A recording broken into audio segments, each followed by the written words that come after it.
Pertamina yang sudah mengundang kami untuk ikut berpartisipasi di pagi hari ini. Terima kasih banyak Dr. Ramdan sebagai suara untuk undangannya pada kami dan Dr. Didit untuk introduksinya.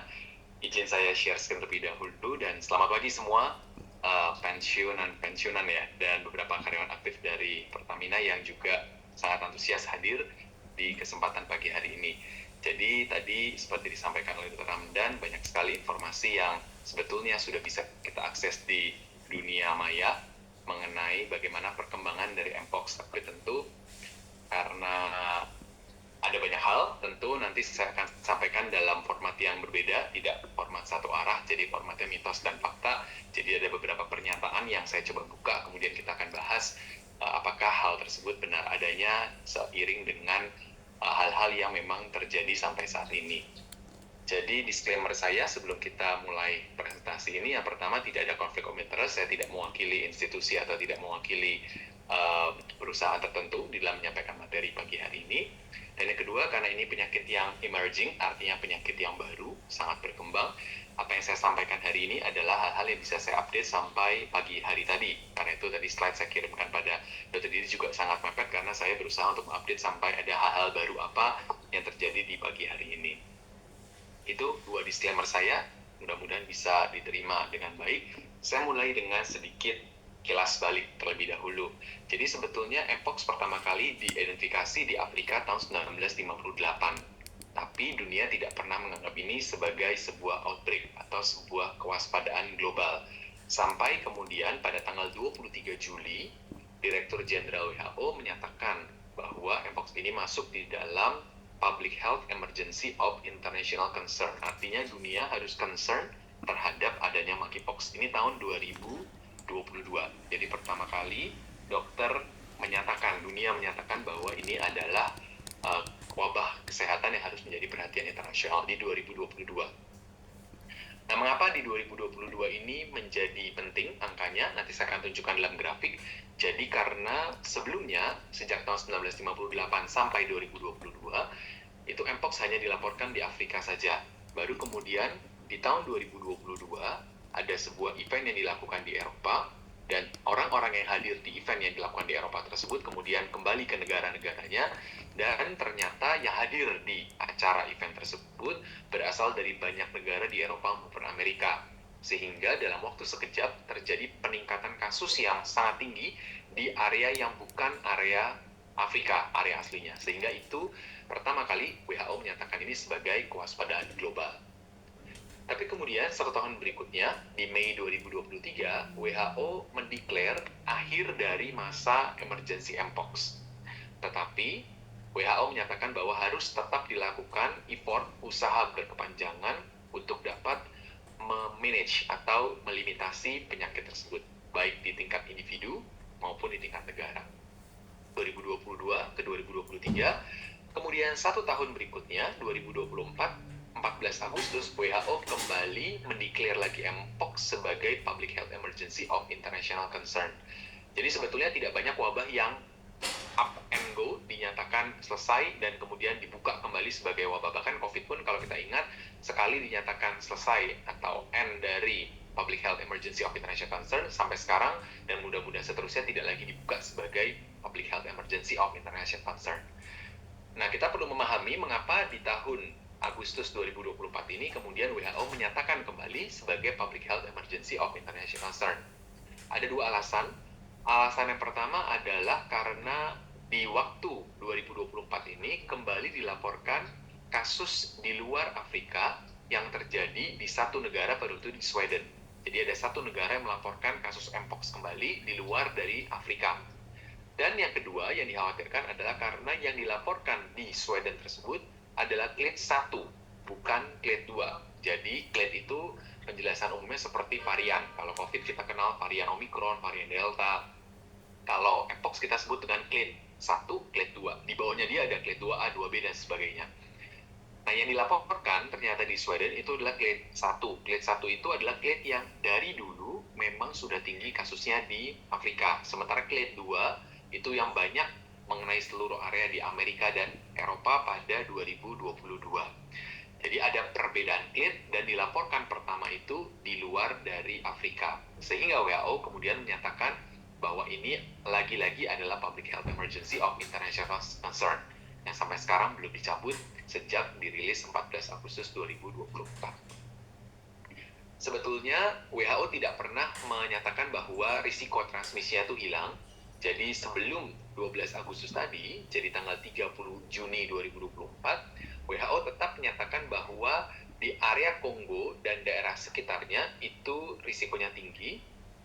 Kemudian yang kedua, di daerah luar dari West Central East Africa itu adalah moderate, dan di luar dari Afrika, di luar dunia, yang ada kata kunci di belakangnya, outbreak banyak mengenai laki-laki yang berhubungan seksual dengan laki-laki dan menyebar utamanya melalui hubungan seksual atau seksual kontak. Ini area transmisinya adalah moderate. Nanti kita akan sampai, saya tampilkan data-data di Indonesia untuk bisa menyimpulkan sebetulnya bagaimana risiko transmisi atau penyebaran mpox di negara Indonesia ini. Jadi sebetulnya WHO juga menyatakan tetap dia risikonya moderate dan high untuk beberapa area di Afrika.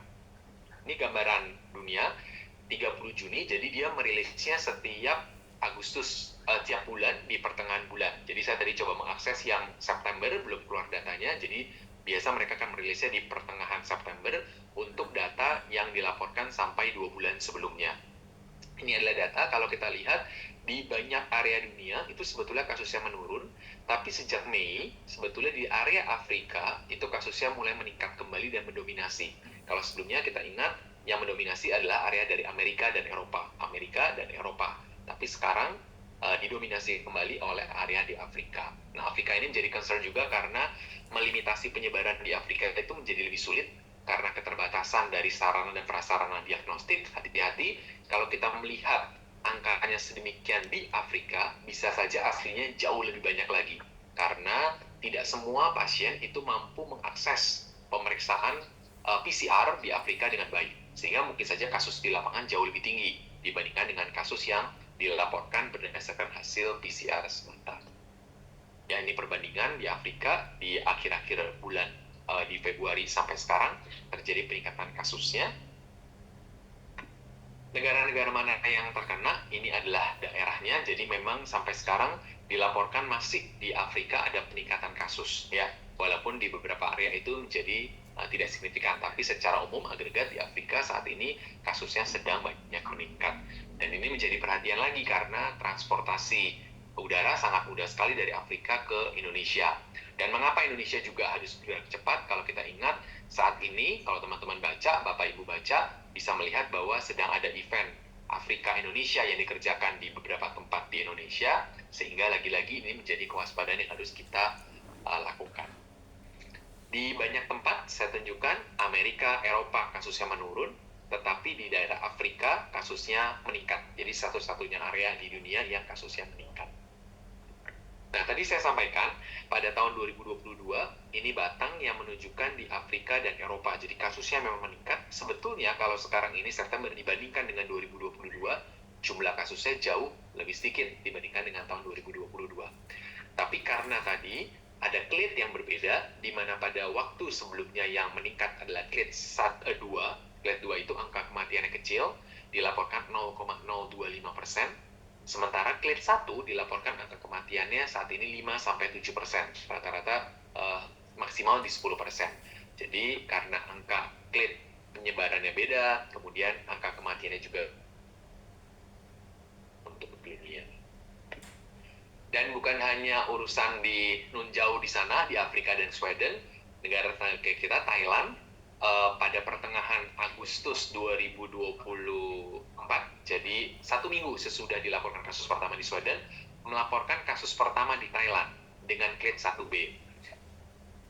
Data yang saya dapatkan terakhir, yang bersangkutan sekarang sudah sembuh, sudah dinyatakan selesai untuk isolasi mandirinya, jadi sudah aman. Tetapi ini menunjukkan pada kita bahwa circulatingnya sudah sampai ke Thailand, negara tangga kita, dan itu sangat dimudahkan oleh transportasi yang memang sangat mudah sekali dari satu area ke area lain di era transportasi yang terbuka. Ya, jadi harus waspada. Bagaimana dengan data di Indonesia? Jadi dengan adanya pengumuman PHOC selama 1-2 minggu terakhir ini sejak Agustus sampai sekarang, Indonesia bukan tidak melakukan pemeriksaan. Jadi kita sudah melakukan pemeriksaan pada lebih dari 100 kasus di satu bulan ini, tapi semuanya untungnya negatif. Jadi laporan terakhir yang kita dapatkan, ini adalah kasusnya, ini tahun 2023. Ada satu konfirmasi yang didapatkan di tahun 2022. Jadi yang paling banyak adalah DKI Jakarta, kedua Jawa Barat, 2 kasus ini lebih dari 10, kemudian Banten 9, kemudian Jawa Timur, DIY, dan Kepulauan Riau masing-masing melaporkan 1 kasus. Jadi ini sebarannya memang belum semua tempat melaporkan kasus Mpox di tahun 2022. Bisa 2 kemungkinan, kita berharap memang belum ada kasus di tempat tersebut, tapi bukan yang kedua, under detected atau kita tidak mendiagnosis dengan baik. Sehingga sebetulnya awareness-nya perlu datang dari 2 pihak, baik dari pasien maupun dari dokternya. Pasien aktif menanyakan pada dokter apakah mungkin saya Mpox, sehingga bisa dilakukan pemeriksaan, bisa dilakukan tata laksana pengobatan untuk pasien dan pencegahan untuk lingkungannya. Ini sebaran kasusnya, jadi kita melaporkan terakhir di bulan 2024, bulan 4, jadi ini masih 84 kasus ya yang dilaporkan. Paling banyak memang kita melaporkan di 2023, dan sebetulnya sekarang ini dalam 2-3 bulan terakhir tidak lagi melaporkan kasus Mpox yang baru. Saya sampaikan mengenai klien tadi, Indonesia juga mampu memeriksa klien. Jadi berterima kasih pada COVID yang membuat PCR itu bisa terjadi di banyak tempat di Indonesia. Juga kita bisa melakukan genome sequencing untuk mengecek genomnya. Dan ini adalah data Indonesia, jadi seluruh datanya adalah clade 2B. Subclade-nya ada beberapa subclade lain, tapi kita berhenti sampai clade 2B saja. Jadi clade 2B ini merupakan clade di Afrika Barat dengan angka kematian yang memang lebih rendah dibandingkan dengan clade 1 yang sekarang ini sedang menjadi perhatian di Afrika maupun di beberapa area di dunia lainnya. Saya mulai dengan yang pertama, tampilan klien cacar monyet serupa dengan cacar air. Ini mungkin pertanyaan umum yang sering saya dapatkan. Bagaimana membedakan cacar monyet dan cacar air supaya kita tidak tersesat di dalam gambarannya. Ini perbandingan tabelnya. Yang pertama, kalau cacar monyet itu biasanya demamnya tidak terlalu tinggi seperti tingginya varicella, dan ruamnya muncul 1-3 hari sesudah mulai demam. Sementara kalau varicella biasanya demam muncul bersama dengan ruamnya. Walaupun kalau kita lihat data di Indonesia nanti ada pasien-pasien yang juga muncul ruam tanpa adanya demam. Sehingga hati-hati, bisa ada demam dan ruam, tapi demamnya biasa tidak setinggi cacar air. Itu kalau membedakan dari demam. Yang kedua, bagaimana membedakan dari tampilan merahnya? Jadi sebetulnya gambarannya mulai dari datar kemerahan, terus bintil berisi air, kemudian di bagian atas ada lengkokan, nanti saya akan tunjukkan gambarnya, baru kemudian dia kering sebagai kropeng. Nah, bedanya adalah kalau cacar air, biasanya karena perubahan penyakitnya cepat, pada satu fase yang sama, itu gambarannya bisa campur. Jadi kita bisa bertemu ada kropeng, kita bisa bertemu ada bintil airnya, jadi campur. Sementara kalau cacar monyet, biasanya Mpox, biasanya akan rapih. Jadi kalau satu fase semua di kulitnya itu gambarannya sama-sama bintil. Berikutnya kita lihat lagi, kita bertemu dengan cacar yang bentuknya air, semuanya cacar air, kropeng semua. Jadi biasanya lebih areanya relatif sama di semua tempat di tubuh, karena perjalanan penyakitnya relatif lambat. Dari satu fase ke fase lain itu butuh waktu 3-4 minggu. Sementara kalau chickenpox atau cacar air dalam 1 minggu biasa sudah sembuh. Jadi perjalanan lebih lambat. Berikutnya distribusinya, kalau cacar air dari kepala, kemudian di tubuh lebih padat, dan tidak ada di telapak kaki dan tangan biasanya. Sementara kalau Mpox, dia mulai dari kepala, wajah lebih padat, yang klasik ya, tetapi bisa muncul juga di telapak tangan dan kaki. Yang lain adalah ruamnya. Kalau Mpox biasa ruamnya nyeri, kemerahannya tuh nyeri. Kalau cacar air, kemerahannya biasanya gatal.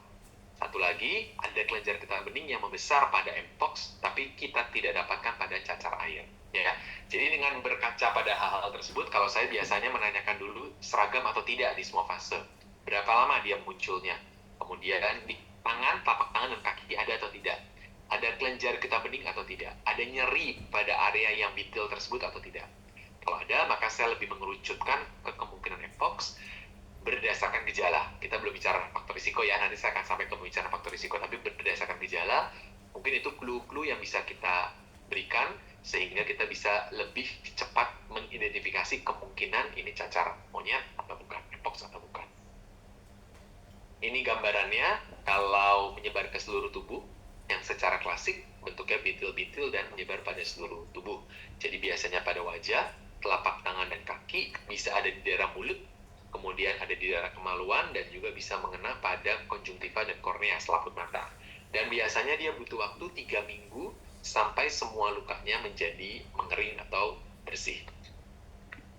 Ini laporan, saya tunjukkan gambarnya, ini pada area wajah, jadi bentuknya seperti ini, hari ke-11 masih seperti ini, hari ke-21 baru mengecil. Kalau cacaran biasa dalam waktu 10 hari sudah kering ya. Jadi ini gambarannya berupa lenggok yang kemudian bisa terjadi pecah dari cairan bintilnya tersebut ya. Ini yang saya sampaikan tadi, kalau ingat ini mudah-mudahan kita tidak lupa. Jadi bentuknya bintil, kemudian di bagian bintil tersebut bagian tengahnya ada seperti lenggok, ada seperti kawahnya. Nah, itu adalah karakteristik gambaran yang cukup khas untuk gambaran mpox, dan dia bisa juga terjadi pada area ini, area amandel, kemudian ini area lidah ya. Jadi pada beberapa area bisa muncul tampilan seperti ini. Nah, saya tunjukkan gambaran berbeda dengan yang lalu. Kalau di Afrika, jadi gambarannya itu banyak tadi ya, memenuhi daerah wajah dan juga sama ya lenggok. Ini di Afrika tampilannya dan di telapak. Tetapi kalau di 2023 saat outbreak dari yang terakhir, itu bisa hanya searea saja, di tangan saja misalnya, di daerah wajah saja, di daerah kemaluan saja, di daerah sekitar dubur saja. Jadi bisa hanya pada area-area tertentu dari tubuh saja. Nah, ini yang membedakan. Intinya kita harus waspada setiap gambaran yang kita curigai, baik itu menyeluruh di tempat tertentu, seluruh tubuh, atau memang jumlahnya banyak di area-area tertentu. Nah, kita harus waspada dan kita harus mulai membantu untuk mendiagnosis mencurigakan mpox atau bukan. Sebaran di Jakarta, di Indonesia, bagaimana? Ini data yang saya dapatkan dari Kemkes karena pada banyak kesempatan bekerja sama dengan Kemkes untuk pendekatan mengenai mpox ini. Jadi mayoritas adalah laki-laki, 84 subjek dari 88, 87 ya, ini 2022 yang dilaporkan. Perempuannya hanya 3%, usianya banyak usia reproduktif nih ya, anak-anak itu masih 0. Yang sering ini karena banyak forum pensiunan, jadi mungkin khawatir dengan cucunya kalau kena cacar air gitu ya. Selama ini kita belum pernah menemukan kasus mpox pada usia kurang dari 18 tahun ya. Kemudian tadi kalau saya sampaikan pada waktu declare dari WHO, jadi memang banyak risikonya adalah kelompok yang berhubungan laki-laki berhubungan seksual dengan laki-laki. Jadi memang mayoritas kasus itu LSL, laki dengan laki-laki, biseksual di 22 kasus, dan heteroseksual di 13 kasus. Jadi belum tentu memang penularannya lewat hubungan seksual yang laki-laki dengan laki-laki, tapi bisa juga ditemukan pada kelompok heteroseksual. Pada 60 kasus, 60-80, jadi kurang lebih 75% kasus bersamaan dengan infeksi HIV, dan ada banyak infeksi menular seksual lainnya yang terjadi bersamaan ya, karena tadi pendekatannya penularannya bisa melalui kontak yang terjadi selama hubungan seksual. Jadi penularannya itu melalui kontak erat dan melalui droplet. Dan kalau kita tahu kan, kalau saat hubungan seksual pasti terjadi kontak erat ya. Jadi bukan hubungan seksual yang menularkan sebetulnya, tapi kontak erat yang terjadi selama hubungan seksual tersebut. Ya, 90% melalui kontak seksual. Kemudian masa inkubasi artinya dari pertama kali kontak dengan orang yang mpox positif sampai dia terinfeksi atau menunjukkan sakit dari mpox. Jadi rata hariannya kurang lebih. Kemudian bergejala pada 97 kasus, gejalanya apa? Mayoritas adalah adanya lesi atau ruam dari kulit. Yang lain adalah demam. Dan yang ketiga adalah pembesaran pencernaan bening, 46%. Jadi kalau 3 gejala saya diminta untuk menyebutkan, kemerahan pada tubuh, kemudian yang kedua adanya demam, dan yang ketiga adanya pembesaran kelenjar getah bening. Sekelan kalau orang awam menyatakan ya. Jadi kalau ada gambaran tersebut, makin tinggilah kemungkinan untuk mpox. Dan seluruh kasusnya dinyatakan sudah mengalami sembuh yang dirawat di Indonesia. Ini mengenai tanda, gejala, dan faktor risiko sudah saya jabarkan. Sekali lagi, tujuan saya mengungkap faktor risiko itu bukan untuk stigma, tapi justru untuk meningkatkan kewaspadaan pada kelompok risiko tinggi tersebut. Sesudah kita mencurigai, apa yang bisa kita kerjakan? Diagnosis pastinya ditegakkan dengan pemeriksaan darah. Apakah ini betul, mitos, atau ini fakta? Jadi sesudah terinfeksi, maka bisa muncul gejala itu 6-13 hari sesudah pertama kali terinfeksi, tapi rata-rata bisa ditunggu sampai 21 hari. Sehingga kalau saya berkontak dengan orang mpox, maka saya bisa nyatakan bahwa diri saya tidak mungkin sakit lagi kalau sesudah 21 hari pengamatan saya tidak menunjukkan gejala. Saat muncul gejala tadi, diawali dengan adanya demam, sakit kepala, kelenjar getah bening yang membesar, baru kemudian muncul ruam di kulit.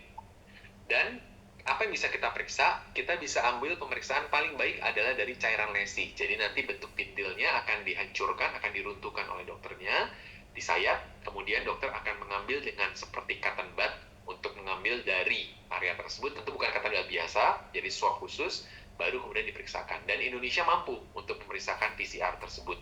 Jadi ada banyak tempat yang bisa melakukan pemeriksaan tersebut, sehingga jangan ragu untuk datang ke dokter untuk bisa dilakukan pemeriksaan. Nanti saya akan tunjukkan area-area di mana yang bisa dilakukan pemeriksaan tersebut.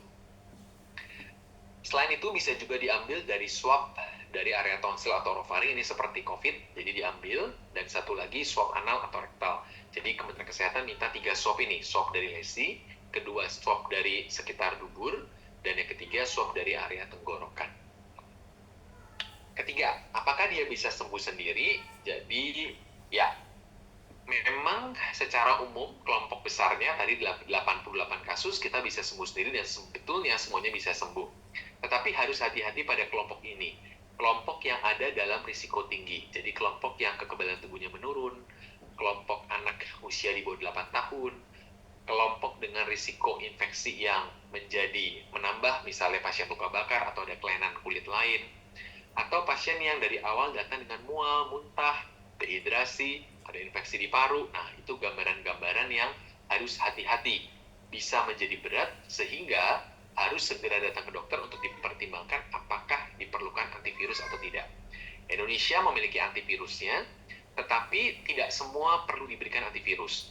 Dari pengalaman dunia, hanya 70% bisa sembuh tanpa pemberian antivirus. Jadi hanya kelompok kecil saja yang memang memerlukan antivirus. Jadi kelompok yang risiko tinggi, kelompok yang jumlah kelainan kulit itu banyak sekali. Nah, kelompok-kelompok itu yang kita perlu untuk berikan antivirus lebih cepat.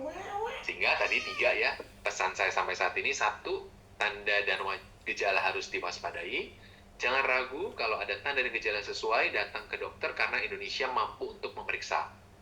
Kita punya reagen untuk PCR-nya dan semua ditanggung oleh pemerintah. Ketiga, kita punya obatnya, dan obatnya juga bisa disediakan oleh pemerintah. Jadi karena ada obatnya kalau diperlukan, karena ada pemeriksaannya, dan semua sudah ditunggu pemerintah, maka jangan ragu, jangan segan untuk datang ke dokter, untuk segera dilakukan pemeriksaan kalau memang kita curiga bahwa ruam cacar yang dialami memang cocok untuk gambaran mpox. Ya, ini menggambarkan kematian. Tadi saya sudah sampaikan kalau di 2022 global mpox outbreak, clade-nya clade 2B, angka kematiannya 0,025%. Dan dia menular eksklusif human to human. Ini beda dengan clade 1, zaman di Afrika berpuluh-puluh tahun yang lalu, angka kematian lebih tinggi, dan dia pada penularannya bisa 2 sisi, dari hewan roden yang ada di Afrika ke manusia, hewan pengerat ke manusia, dan yang kedua dari manusia ke manusia. Ya, kalau pada 2022 eksklusif dari manusia ke manusia. Nah, karena sekarang kita berhadapan dengan clade 1 lagi, maka itu WHO menjadi waspada. Khawatir angka kematiannya tidak serendah angka yang dilaporkan di tahun 2022. Ada atau tidaknya antivirus? Ada obat lain yang tetap bisa kita lakukan, meringankan keluhan, mempercepat penyembuhan lesi, jangan sampai nanti terinfeksi, mencegah demam, mengurangi dehidrasi, mengurangi nyeri, mencegah timbul jaringan parut. Beberapa kasus yang kami tangani, sekarang ini setelah sembuh bisa bersih seperti sedia kala. Tapi tadi kata kuncinya, harus dicegah supaya tidak terjadi infeksi sekunder atau ikutan. Karena kalau ada infeksi ikutan, dia bisa potensi muncul jaringan parut. Nah, jaringan parut ini akan membekas dalam waktu lama walaupun infeksinya sudah sembuh. Ya, jadi kata kuncinya adalah mencegah terjadinya infeksi sekunder. Dan yang penting adalah melakukan isolasi pada pasien yang teridentifikasi mpox sehingga tidak menjadi penyebaran atau penularan lebih banyak di komunitas atau di masyarakat. Cara penularannya jadi yang pertama close contact. Close contact itu bisa melalui droplet dan skin lesion dan seks ya. Karena sekali lagi bukan seksualnya tapi ya tadi ya, kalau hubungan seksual kan kita pasti ada close contact dan droplet dan skin lesion. Jadi cara penularannya. Karena itu cara pemutusan penularannya yang memutus ini semua ya. Jadi melakukan close contact dicegah dan droplet skin lesion. Kalau dulu itu melibatkan hewan-hewan primata yang ada pengerat yang ada di Afrika. Kemudian juga ditengarai bisa menyebar secara kongenital. Jadi kalau ibu sedang terkena mpox pada keadaan hamil bisa juga membawa virusnya pada bayi yang dikandungnya. Ya, dengan mengerti ini maka kita bisa mengetahui atau mencegah dengan bijak respiratory large droplet ini bukan airborne. Airborne itu artinya jaraknya bisa jauh dan dia bisa dihembuskan oleh angin. Ini adalah droplet, jadi butuh ukuran yang lebih besar dan jarak yang lebih dekat. Biasanya kita pakai jarak 1-2 meter. Sehingga ini bisa ditanggulangi atau dicegah dengan menggunakan masker medis biasa. Yang kedua adalah broken skin, sehingga kalau kita berhubungan dengan orang mpox atau mpox yang kita curiga datang ke dokter, maka pakai masker dan pakai lengan panjang untuk bisa menghindarkan penularan. Yang ketiga, direct contact dengan body fluid atau lesion material, jadi dengan tadi ya semua sekret dari pernapasan, dari pencernaan, sekret dari kemaluan, nah itu semuanya bisa potensial untuk menularkan. Berikutnya contaminated bedding atau blanket. Jadi kalau kita merawat isolasi mandiri di rumah pasien mpox, maka bekas dari linennya, jadi baju ataupun spray itu jangan diambil atau dibersihkan dengan cara ditarik, tapi digulung supaya tidak ada ablur yang kemudian terhambur dari selimut atau dari spray yang dipakai oleh pasien mpox. Dan yang berikutnya tadi face to face contact dan probably sex, nah itu yang dicegah ya, sehingga kalau kita mengalami mpox menjalani isolasi, tidak bertemu dengan orang, kalau kita mulai dari dicurigai sebetulnya kita harus sudah melakukan pemantauan. Dan kalau kita berhadapan dengan populasi umum, karena dia penularan lewat droplet dan kontak, jadi cuci tangan, sering-sering cuci tangan, dan satu lagi pakai masker. Vaksin ini selalu ditanyakan sejak kita belajar dari COVID yang terbantu dengan vaksin, apakah kita punya vaksinnya? Jadi jawabannya kita ada vaksinnya. Dan vaksin ini diambil dari vaksin variola. Jadi vaksinnya bukan vaksin chickenpox ya.